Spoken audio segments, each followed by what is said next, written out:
Hello YouTube, my name is Andrew. Some people call me Andrew Does Hair. You can find my work on Instagram at Andrew Does Hair if you are curious about who I am and what my history is. I did a video comparing the EOS R and the EOS RP a few months ago, but I took it down because it was a little bit long-winded and I didn't really make a lot of great points. Like I watched it back and I was like, dang, I could have used a script or some bullet points or something. So this time I promise I'll waste less of your time. Now, the EOS R is almost 2 years old and the RP is a little over a year old. You might be wondering, like, why the hell are you doing a video about such old cameras? You know, everybody right now is raving about the upcoming R5, R6, and possibly R7. You know, all the YouTube channels, all the rumor sites are just flooded with that. And it's like, why are you talking about 2-year-old cameras, Andrew? So the thing is this, like, my scene, the people that I interact with typically are barbers and hairstylists who want to get a better camera for Instagram photos. I'm not necessarily dealing with people who want to spend possibly $3,500 on a camera because it has 8K. Most of the people that are following me aren't looking for a camera like that. They're hoping to get a full frame camera for under $1,000. And so with that said, I think both of these cameras, now with firmware updates and price rebates, I think they're actually more valuable today than when they came out 1 and 2 years ago. So that's why I'm talking about older cameras. I do think that I'm probably going to get another 2 or 3 years out of each of these bodies before I feel the need to upgrade.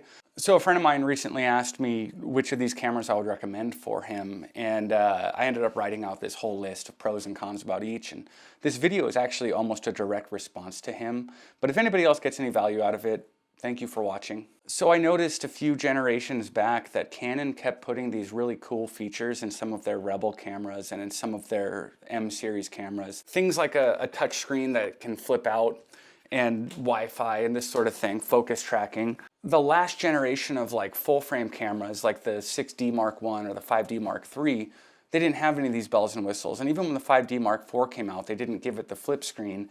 And actually that lacking flip screen is the reason that I went from a 5D Mark III to an SL2, because I needed to get a machine that was more suited to just creating a lot of content quickly and easily, and not such a photo specific camera. Like the 5D Mark III was great for photo and it was okay for video, but all these convenient features that Canon was putting in some of their like lower end models, they weren't putting in their full frame cameras. And something that both the R and the RP bring to the market is all of these convenient little features that you would find in like an SL2 or an SL3 or like an M50.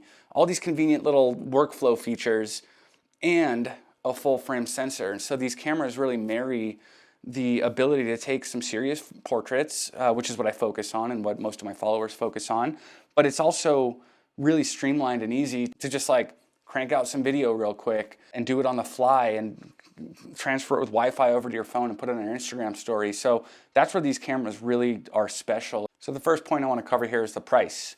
I bought my EOS RP when it was brand new and I paid the full original retail, which was $1,300, I think. Today, I believe the camera has been rebated down to $999, which is unbelievable. I would say at that price, it's absolutely worth it, especially since now they've updated the firmware. So if you buy this camera, immediately update the firmware. So they included 24 frames a second and 1080, which was the biggest complaint about the camera from a lot of content creators when it was released. But they've also updated the autofocus performance. And so the R, I want to say when it came out, it was like $2,300. And for the first year that it was out, I wasn't interested in it. And even after I bought my RP, I still wasn't really interested in the R until all the features that the RP gave me started to really feel lacking in my 5D Mark III. I wanted the flip screen, I wanted the touch screen, I wanted Wi-Fi, I wanted just focus tracking. And so I was originally going to buy a second RP, but I ended up getting an R instead just to see what the differences were really. And at that time, I want to say the R was on sale. It might have been like a Black Friday deal or something, I don't know. I want to say I spent like $1,600 on the R. Something worth noting about both of these cameras is before I did this video, I checked their used prices on eBay. And for one, you don't find a lot of used ones. I found like 1 or 2 legitimate used RPs on eBay, and I probably found like 6 or 7 Rs on eBay. And the used prices are they're pretty much asking, and I don't know if they're selling for this, like $100 less than brand new. And so if you're looking at either of these cameras, normally I'm a huge fan of buying things used. I buy most of my gear used, but the retail value on these is barely higher than the resale value. And I think that's a good sign. I think it shows that these cameras are still going to be workhorses even after the newer Canons start coming out at much higher prices. So I want to talk about the size of these cameras.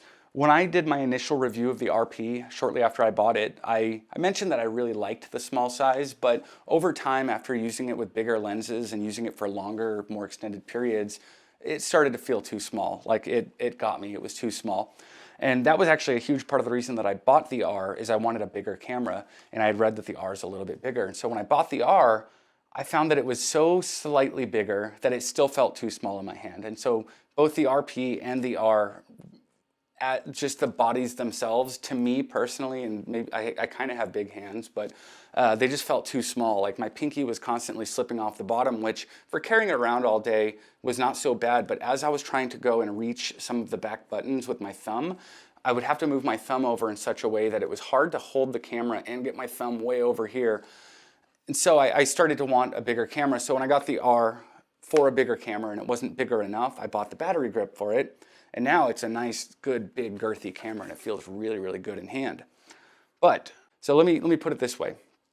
Both cameras with no grip installed, I would say are too small for my hands. They're not comfortable for long periods or with large lenses. But if I add the grip to the RP, now it's big enough that it's very comfortable in my hand. I think the RP with the extension grip feels more comfortable to me than the R does with the big fat grip. And so with both cameras, you have the option of, for me personally, too small to be comfortable in your hand, or the RP can get just enough bigger with that grip that it's very comfortable in the hand, but it's not inconvenient to pack. Where the R, when you add the battery grip, is so big that it's inconvenient to pack. And in practical terms, this is often the difference between bringing an extra lens. 2 weeks ago, I was in Austin for a short project, and the whole time I was planning this trip, I was like, I'm going to bring the R, and I'm going to bring my 24-105, and I'm going to bring a flash, and I'll get everything done.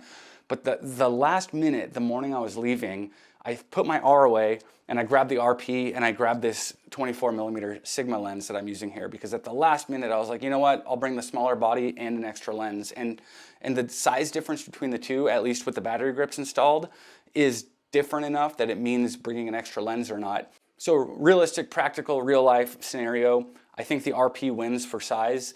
One of the biggest negative reviews that I see about the RP is the battery life, and I'm right there with you. It's pretty bad.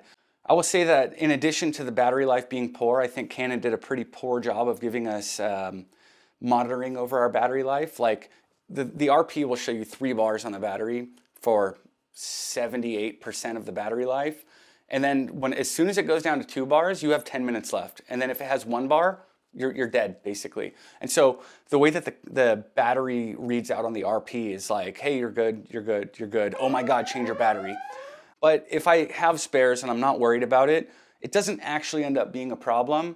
But on the road, there's plenty of times where I'll plug in the USB and charge it off my laptop and kind of sacrifice some laptop battery on the road just to keep my camera going. I think that USB charging that both of these have is freaking amazing. It's so convenient. So yeah, definitely with the RP, battery life is horrible. Anytime I'm recording haircut videos or a video like this, I'm using a dummy battery with this camera, so it's plugged directly into the wall and I don't have to worry about battery life. In fact, I've used this camera to set up like photo booths at some hair events before, and the camera will just be on and plugged in and running for 6 hours with people coming up and hitting their little remote shutter. So I think if you get the RP and you're planning on doing a bunch of video work in your salon or barbershop, or sitting in front of the camera like this in a place where you can plug it in, just spend the 17 or 18 bucks on a dummy battery for sure.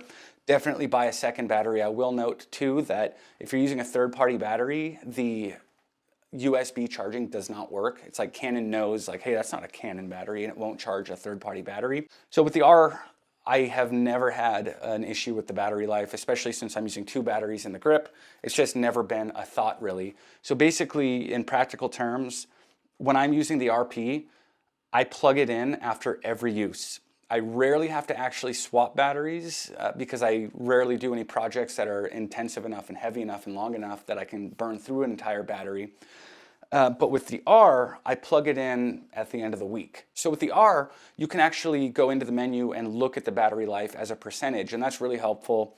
I do wish that they would give you that monitoring on the shooting screen, so I didn't have to go into a menu to check it.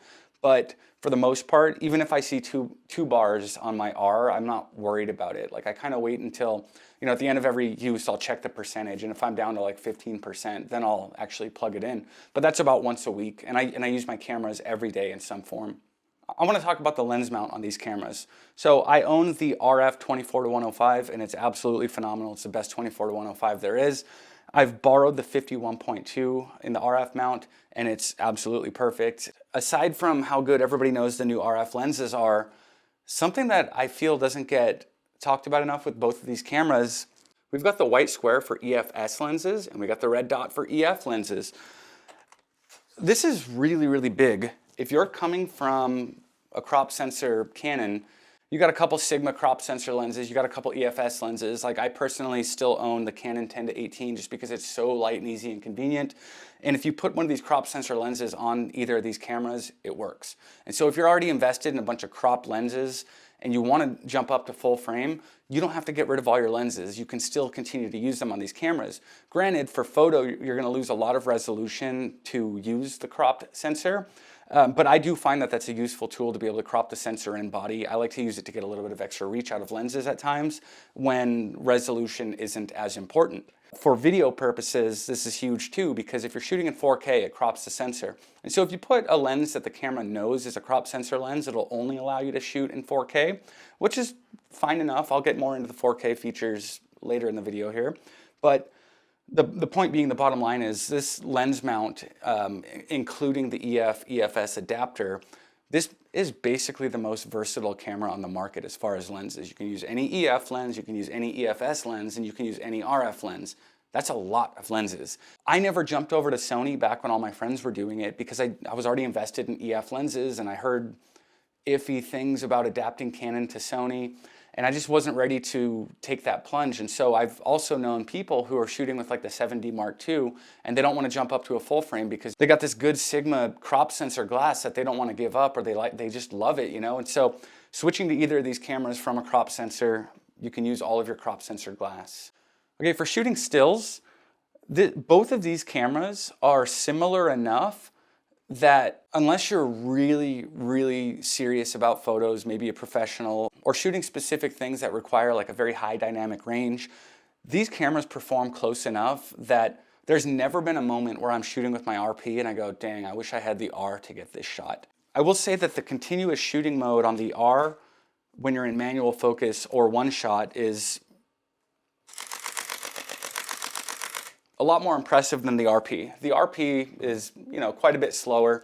For what I shoot, that doesn't mean a dang thing. But if you want that fast burst rate in either one shot or manual focus mode, the R is going to shoot faster. As far as dynamic range, the R does perform a little better. But these are things that, to the average barber or hairstylist putting stuff on Instagram, aren't going to matter. The poor dynamic range that the RP is plagued with is really going to come into play while people are, like, if you're really intensive with your video and you're doing it maybe professionally, yeah, the dynamic range is probably going to hold you back. Or if you're into shooting a lot of landscapes out on a bright day or whatnot, then the dynamic range might hold you back. But for general photography, both of these cameras pretty much shoot the same pictures. Again, I've never been doing a shoot with the RP and thought, oh, I wish I brought the R, except mentally the bigger R feels more like, oh, I'm being a professional and I'm getting some cool shots. It's a mental thing, but realistically, they take the same enough photos. All right, so video. I feel like this is where these cameras really are different. So with the RP, you have very limited video settings. Out of the factory, you don't even have 24 frames a second in 1080, but with the firmware update, you do have that. So I don't know too much about bit rates and codecs and all this. Like, I'm not a video guy. I just kind of dabble in video, but I can tell you, if you don't know about those things either, then you don't really need what the R offers. I think a lot of consumers and a lot of people, when they're buying their camera, they go, oh, this one has a higher number in this regard, more megapixels maybe, right?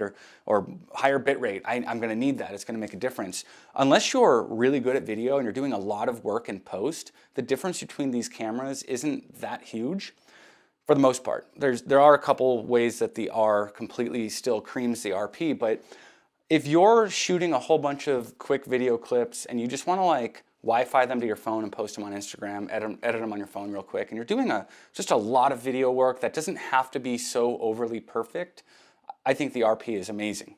However, if you're doing video work where you want a really specific end result and you need a lot of flexibility in post, I think the R is going to deliver. So if you're the type that just wants to like if you'd rather post than edit, the RP is just fine. Make a picture style that suits your liking, upload it into the camera, and then just shoot everything with that, and tweak it maybe a little in post. But if you want to do some heavy tweaking in post, the R offers C-Log, which if you're unfamiliar with what C-Log is, then you don't need it. But it's basically a flat picture style that gives you the ability to edit a lot more colors in post. So the higher bit rates and all the extra numbers that make the R better, it really comes down to how much you can do in post with the footage, how much you can get away with cropping, and how nice of a monitor you're going to be able to get away with using your footage. But if you're doing videos and just putting them on Instagram real quick, they're going to perform basically identically. I will say though, both of these cameras have a very heavy crop in 4K. I think I read that it's a 1.8 crop, and that's one of the biggest complaints that I see about both of these cameras. I've decided to, rather than complaining about that, I'm going to try to make lemonade out of these lemons. And so what I've found it's given me the ability to do is I can use one lens, like a 24 or a 35, and if I want a wide shot, establishing shot, whatever, if I want to like get the feel for the room, I'll shoot it in 1080. And then as soon as I need a tighter focal length and maybe like I'm shooting a portrait or a detail shot of a haircut, I just switch it over to 4K. And so now it's cropped enough that my wide lens is acting like a tight lens. And then on top of that, the 4K being such a higher resolution, I can then crop it in post later. And so this 4K crop situation really does lend to a lot of flexibility with very little gear. What it's caused me to do though is want nicer wide lenses. So if you're shooting in 4K, you got your 1.8 crop, and then you're cropping that up to 2 times in post, any imperfections in your lens, like your purple fringing and just general softness, when you're punching in that much, it makes a difference. With the RP, however, so the 4K is so limited. If I'm going to use it in this way as the potential to crop in and get tighter looks out of wider lenses, if the camera is moving at all, the whole scene like jiggles. I think I read it's like a rolling shutter or something like that. Everything just jiggles and looks weird if the camera's moving.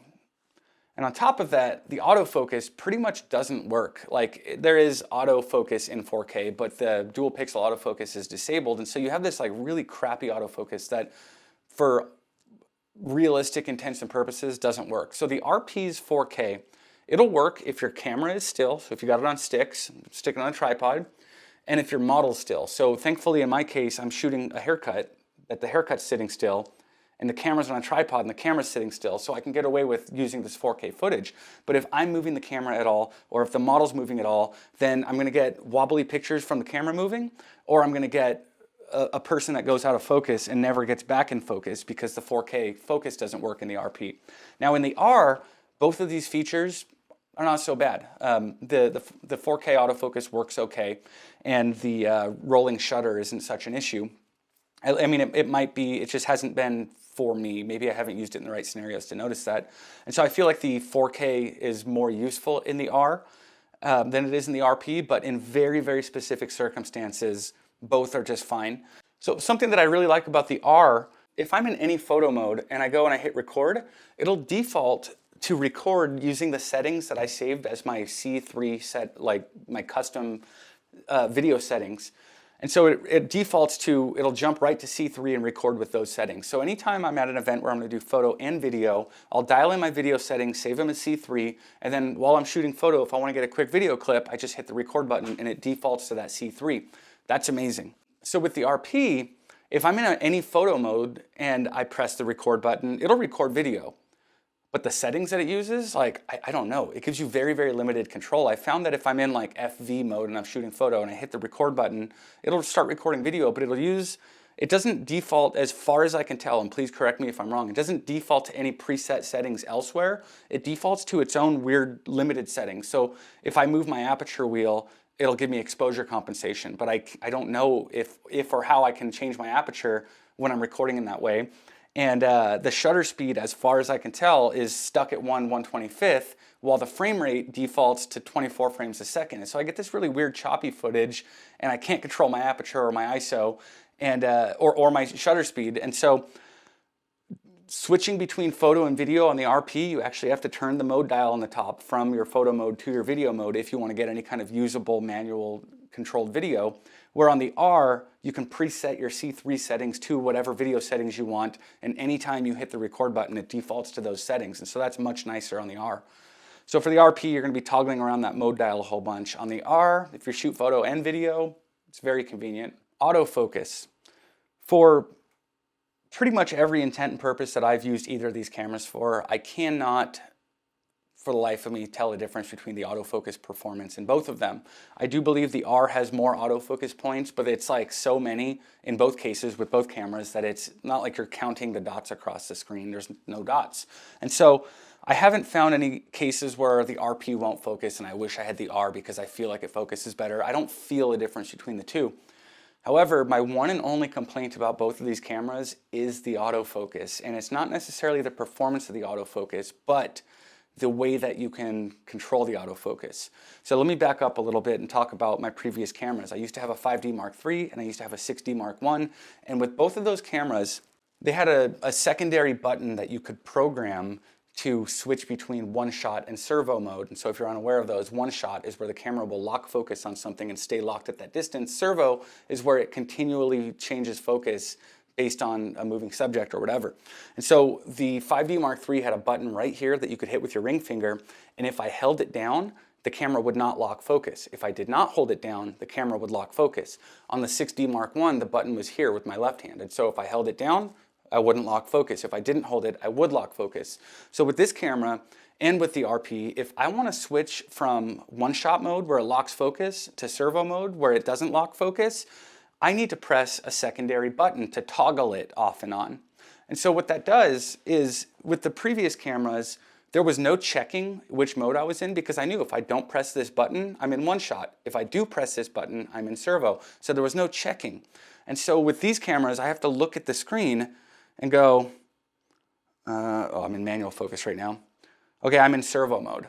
So if I check and I'm not in servo mode, but I want servo mode, I have to push a secondary button, and I have it programmed with these buttons up on the top here, the little one, the little MFN button.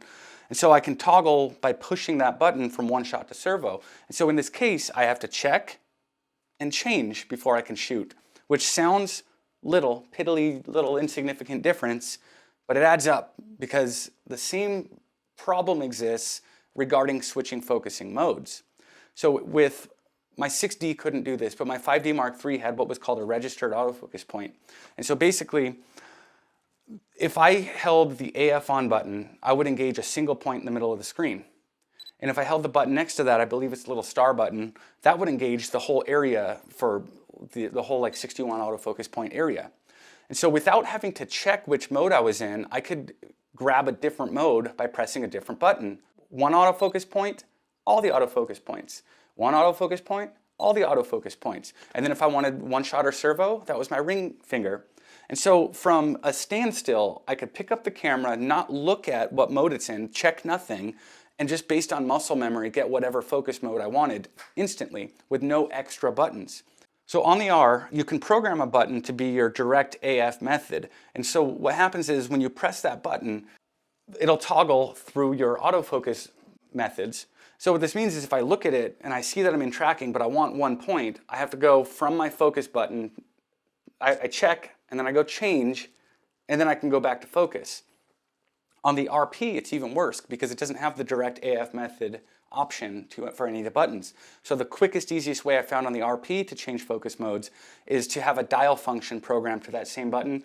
And if I hit that button, the dial function pops up and I can scroll my wheel over to change focus modes. So let me just lay this out. If I pick up the camera, first of all, I have to wait for the screen to come on, and I'm sitting here half pressing the shutter. Okay, there we go. Now we have the screen. And I look, okay, I'm in servo and tracking, but I want one shot in a single point. So now I press one button to change from one shot to servo. I press another button, and on the RP it's a button and then a scroll to go to a single point.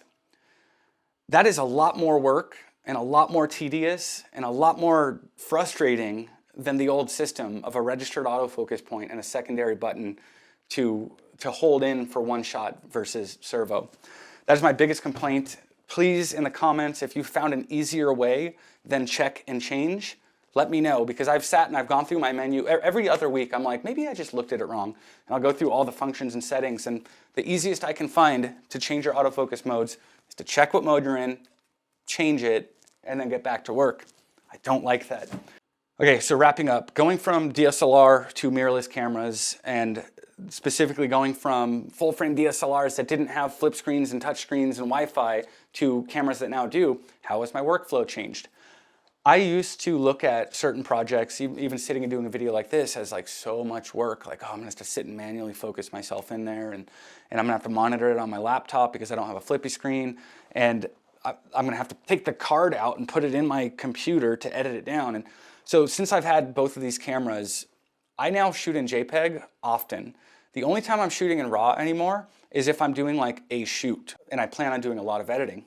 If I'm like on the road and I'm trying to do little vloggy videos, I'll, not with this lens, but you know, if I got my 24mm lens, I could do my little quick update for my Instagram story, Wi-Fi it to my phone, and go. And so these cameras have made my workflow so much faster and so much easier that it's no longer daunting for me to sit down and do a project. If I choose to, like, okay, I'm gonna set up lights and I'm gonna do things like, and I'm gonna shoot in C-Log and I'm gonna color grade everything and I'm gonna like get all fancy, like, yes, I could do all of that, but I typically don't. And these cameras have made life so much easier to just do quick content creation. I would say, again, if you're the type that you just wanna post, get the RP. Everything that comes out of it looks really good. Not perfect, but really good. Good enough for Instagram for sure, and you can just get it on the fly and go. Now the R obviously can do that as well, but so many of the added benefits of the R really are gonna pay off for somebody who's like, nope, I'm gonna shoot everything in C-Log, I'm gonna light it properly, I'm gonna take the card out and put it in my computer, and I'm gonna edit everything down, and I'm gonna color grade everything, and I'm gonna use these effects here, and like, so for that guy, get the R. For the guy that's just trying, like, dude, I just want to like take a lot of pictures on the road and I want to like put videos up on the fly, the RP is freaking great for that. So my workflow in 90% of what I do has gotten so much faster and so much easier. There's still that 10% where I want to shoot in RAW, or I want to shoot in C-Log, or I want to like actually take some control and edit. But when I was shooting with my 5D and my 6D, it was like, you kind of had to put all the effort into all of the workflow, even if you're shooting something fun. It like required you to pull the card. It required like, and now like there's so much I can do with it. I don't pull my batteries ever. I don't like, just plug it in to charge it through USB. I don't pull my card ever. I mean, if I'm doing a long video like this, I'll pull a card. But for the most part, for photos and stuff, like I'm hanging out with friends, I take photos, and before we part ways, I'm like, hey, turn on your AirDrop, and I'll just like AirDrop it to the phone. Real quick, a couple things that the RP does that the R does not do. There's focus stacking, which I've never used, but apparently it's a neat feature. I've never used it, so I'm not fully familiar with it, but I know that the R doesn't do it and the RP does do it. So look into that if it's something you're interested, get it. The RP also has a built-in intervalometer, which is time-lapse essentially. And I believe the R does not have that. I've never used that feature on either camera, but if that's something, like if you want to do a bunch of time lapses, go with the RP. Something that I found that the RP has that the R does not have that for me is very, very useful and has at many times been the reason I pick up the RP instead of the R is if you set the self timer, you can set on the RP that at the end of the timer it'll do a burst of 5 or 10 or 15 photos, but with the R at the end of the self timer, the 10 seconds or whatever, it'll take 1 photo. So I have a small child and it's so hard to get her to look at the camera, and so we'll like tie balloons to the camera and stuff to try to get her to pay attention to it, and I'll set the RP to like, okay, at the end of the timer it's going to take 15 photos, and when it goes off it's just tick, tick, tick, tick, tick, tick, tick. And so that self timer is a little bit better, I would say, on the RP. I don't know why they wouldn't put that in the R. I hope this video was helpful or informative or useful in any kind of way for anybody. If you heard anything here that you haven't heard in any of these other RP-R videos, then give me a thumbs up. If you want to leave a thumbs down, please be courteous and tell me what I could do better next time. It always bums me out when I see a thumbs down with no explanation. It's like, dang, I did it wrong again. How am I going to get better at this? Yeah, I don't know. Nobody's telling me. All right, thanks for watching.